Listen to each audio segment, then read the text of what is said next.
everybody. Good morning. Class. Nice balmy February day.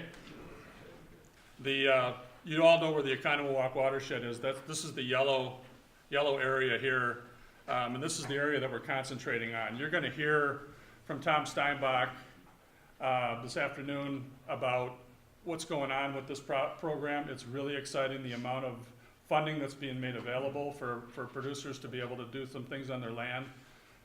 Funding that actually, when you combine what we've got from NRCS and what Oconomowoc watershed has available, can pay for the entire practice being installed. So it's unique. This is the first such adaptive management program that was approved in the state of Wisconsin, and we're really excited about the amount of emphasis being put on agriculture rather than making an end of the pipe fix at the end of the plant. So more to hear about that today.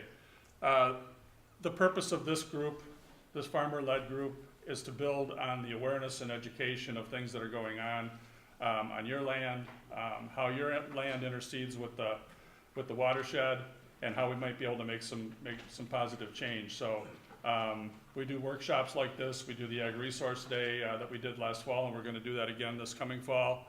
We're going to do different things that will be able to just raise the level of awareness and education of everybody in the watershed about things that can be done better. The Field Technology Days, we had a really nice cover crop plot put in by Partners in Production, John Simon.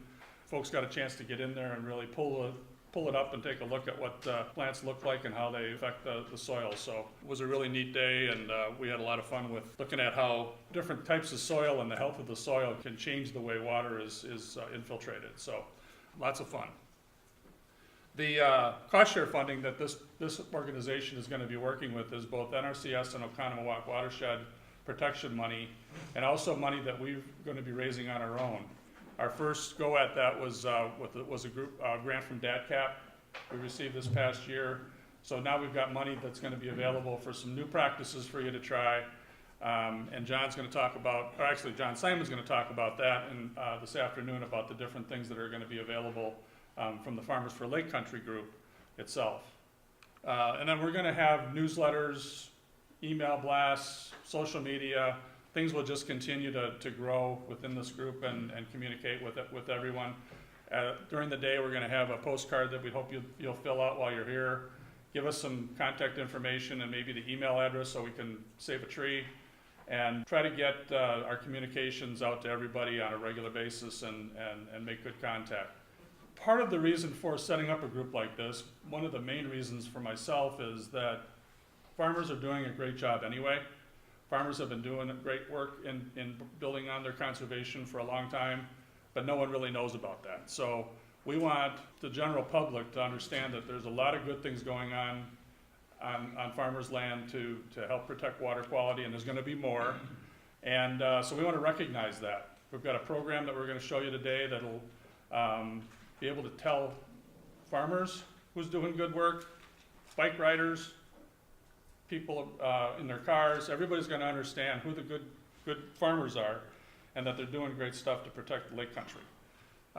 We've also got to track the progress. So there's things that we can be doing to count the numbers of acres that we're affecting, count the number of pounds of phosphorus we're reducing, and really build a case for what's going on in agriculture in this watershed.